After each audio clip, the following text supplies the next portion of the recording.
afin de vous présenter mes derniers achats sur le plan livresque. Donc on commence tout de suite. On commence d'ailleurs par un livre qui m'a été offert par mon frère. Donc il s'agit du Ver à soie de Robert Galbraith, donc J.K. Rowling.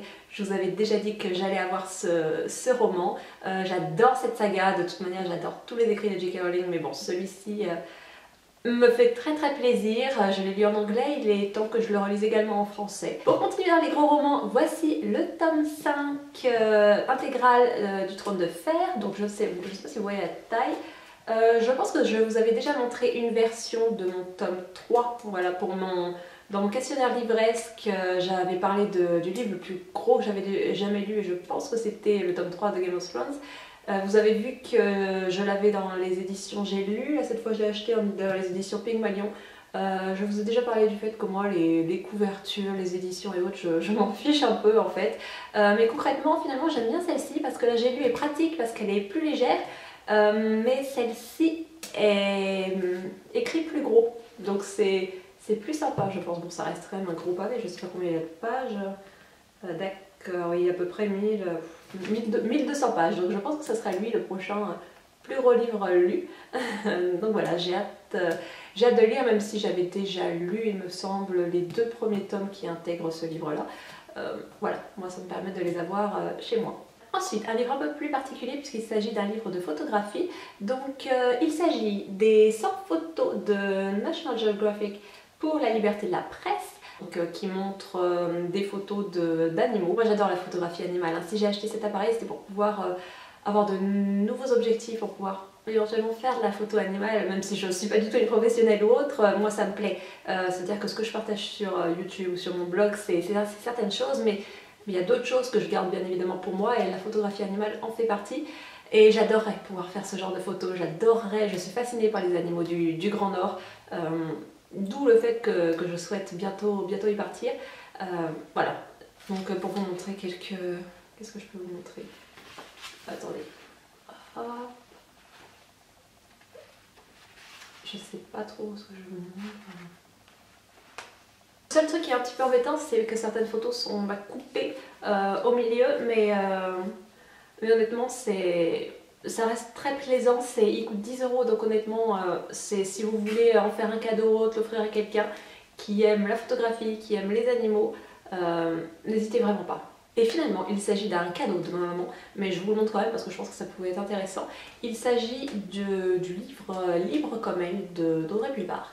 J'avoue que je ne connaissais pas vraiment ce livre. Je savais qu'elle avait déjà publié un livre, mais bon, moi je ne me suis jamais vraiment intéressée à ce qu'elle faisait. Je ne suis pas une grande fan d'Audrey Pulvar, mais notamment dans sa période Ruquier, vu que c'est là que j'ai découvert. Mais concrètement, depuis qu'Aymeric Caron est arrivé, je trouve Audrey Pulvar très sympathique. Étrange, n'est-ce pas? Non, en fait, non, Audrey Pulvar me dérange pas. Mais voilà, le thème du livre abordé, c'est tout ce que j'aime. Ça propose donc des portraits de femmes qui ont montré leur indépendance, leur choix dans différents aspects de la société, de la vie, que ce soit politique, que ce soit artistique. Donc, vous voyez, il y a Camille Claudel. Donc c'est un livre que je n'ai pas encore... J'ai commencé seulement la préface, en fait, j'ai juste lu la préface.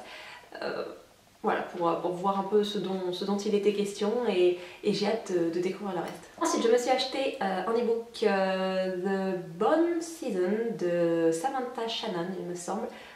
C'est un roman fantastique que l'on associe pas mal à Harry Potter, mais bon, vous savez, c'est le nouveau truc, hein. Tout le monde associe tout à un bouquin qui marche. A priori, l'histoire peut me plaire, j'avais bien envie de tester, même si je dois éviter de lire trop de livres en anglais cette année. Voilà, je pense que je peux tout de même tenter, ça a l'air pas mal. Et finalement, j'ai également acheté 2 romans de Virginia Woolf. Le premier est Orlando, et le deuxième est Une chambre à soi. Alors, je dois admettre que je connais très mal cet auteur, et j'ai vraiment envie d'en découvrir parce que je vois clairement qu'il y a un vrai potentiel chez elle, et je me sens frustrée et un peu stupide de ne pas encore l'avoir découvert, de ne pas encore l'avoir exploré, et je pense qu'il est temps de le faire. Donc j'ai pris honnêtement ces romans un petit peu au hasard, j'ai pris ceux qu'il y avait. Je ne sais pas si ce sont ses meilleurs, donc n'hésitez pas à me conseiller dans les commentaires ou à me proposer des romans de Virginia Woolf, vos préférés, ceux avec lesquels vous pensez qu'il faut commencer. Je serais vraiment intéressée de le savoir. Donc voilà, ce petit book haul est terminé. Je suis navrée, il n'y a pas beaucoup de livres, mais bon, dans un sens, c'est un petit peu mieux pour mon porte-monnaie. Et peut-être que vous serez moins tentés également. J'espère que ça vous aura plu. N'hésitez pas à partager vos avis sur les livres ou romans que j'ai proposés. Et en attendant, je vous souhaite une bonne fin de journée. Au revoir. Me voici en Slovaquie. Je suis à Bratislava. Je suis arrivée il y a 15 minutes. J'ai donc trouvé a priori le chemin du centre. Je suis vous voyez les fils des bus et compagnie. Ensuite, une relecture. J'ai l'intention de relire Les Bienveillantes de Jonathan Littell, qui est un livre que j'avais énormément aimé, mais que j'avais lu beaucoup plus jeune, hein, il y a bien...